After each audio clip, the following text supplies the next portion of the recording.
Environmental liabilities are now a deal breaker in M&A.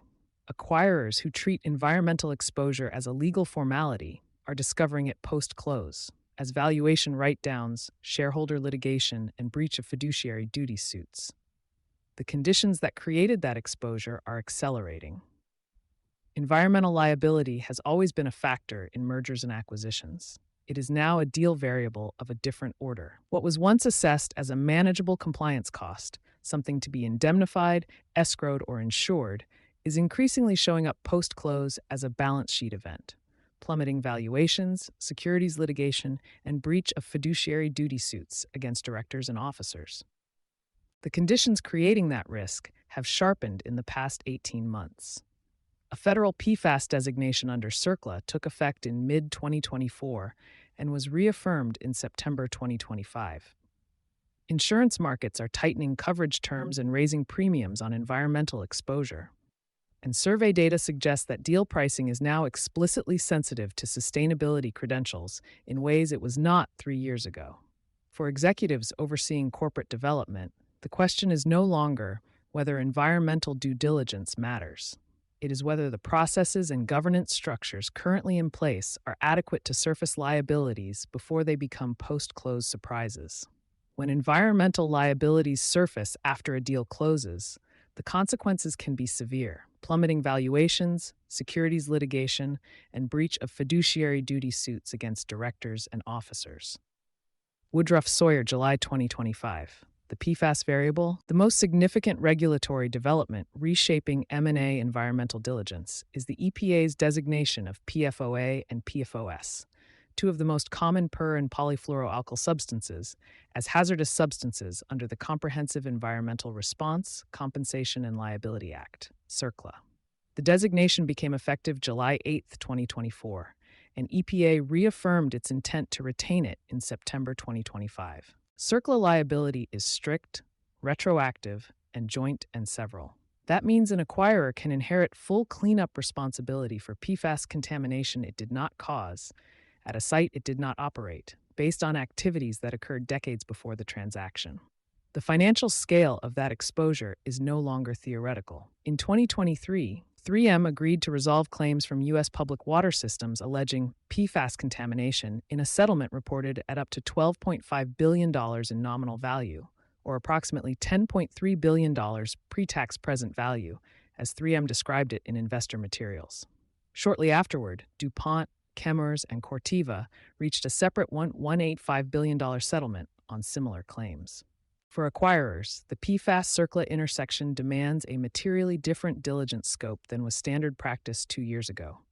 Phase 1 environmental site assessments under ASTM E1527-21 must now explicitly include PFAS pathways. Phase 2 sampling for PFOA and PFOS in soil, vapor, and groundwater may be required to maintain bona fide prospective purchaser status under CERCLA. The downstream litigation pipeline from PFAS is expanding well beyond manufacturers, pulling in utilities, landfill operators, and industrial users who received PFAS in feedstocks or products. Deal structure is the first line of defense. Transaction structure remains the most effective early tool for managing legacy environmental liability. In an asset purchase, buyers can select which liabilities to assume and ring-fence legacy issues within the seller's retained entity. In a stock purchase, buyers indirectly inherit the full liability profile of the target, including historical environmental obligations that predate the transaction and may not be fully quantified at close. Gibson Dunn's April 2025 client alert on EH&S considerations in M&A noted that discovery of environmental issues during due diligence regularly leads to purchase price reductions, contamination indemnities, escrow arrangements to secure post-close cleanup obligations, and pollution legal liability insurance. The firm also noted a growing trend towards seller-led environmental diligence. Pre-prepared Phase 1 assessments and consultant presentations designed to surface issues early, guide valuations, and reduce the risk of deal disruption. Sellers who control the framing of environmental issues have a structural advantage in negotiations. For buyers, the implication is clear. Environmental subject matter experts need to be engaged early in the deal process, not as a confirmatory exercise at the end of diligence, but as an active input to deal pricing and structure decisions. Pricing sensitivity is now explicit. A 2024 Deloitte survey found that 83% of M&A buyers would pay a premium for a company with strong ESG credentials, while 67% would seek a price reduction if a target had sustainability weaknesses. That pricing sensitivity is most acute for environmental factors and most consequential in sectors where environmental risk is diffuse rather than concentrated at a single site. Insurance markets are already pricing environmental exposure forward, with underwriters scrutinizing groundwater monitoring, historical contamination, and emerging chemical risks. Coverage exclusions and sublimits are appearing more frequently in sectors once considered stable. According to Aon's Environmental Insurance Market Forecast, 2025 to 2026, fewer than 20% of insurance buyers currently purchase specialized environmental policies to protect against environmental exposures. A significant gap, given that environmental liability has been excluded from most standard commercial general liability policies since the 1980s. For deal teams, that statistic reflects a legacy assumption that environmental risk is someone else's problem, that the current regulatory and litigation environment has rendered obsolete.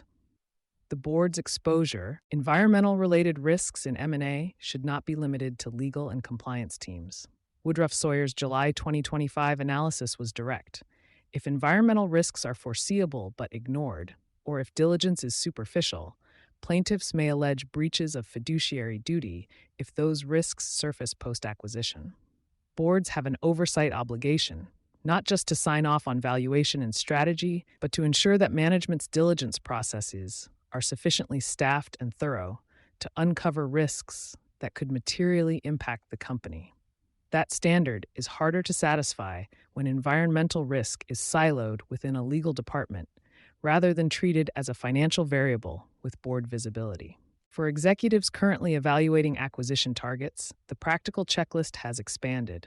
Beyond standard Phase 1 assessments, deal teams should be mapping PFAS use history across the target's operations and supply chain, stress testing indemnity structures against CERCLA's joint and several liability framework, reviewing insurance coverage terms for environmental exclusions and sublimits, and confirming that seller representations on environmental matters are backed by data that can withstand independent verification. The deals most at risk are not necessarily in heavy industry. Environmental liability now lurks across sectors, including light manufacturing, real estate, food and agriculture, and any business that received PFAS-containing materials in its supply chain. Deal teams that approach environmental diligence with sector-specific assumptions rather than first principles inquiry are most exposed. The regulatory conditions that created this risk, CERCLA's retroactive liability framework, the expanding PFAS designation, the tightening of environmental insurance, are not reversing. The pipeline of environmental litigation that will shape M&A valuations over the next 5 years is already in formation. Acquirers who build that reality into their deal processes now will have a structural advantage over those who discover it post-close. You've been listening to Sustainability Soundbites by Environment+Energy Leader. For partnership opportunities, please reach out to our team.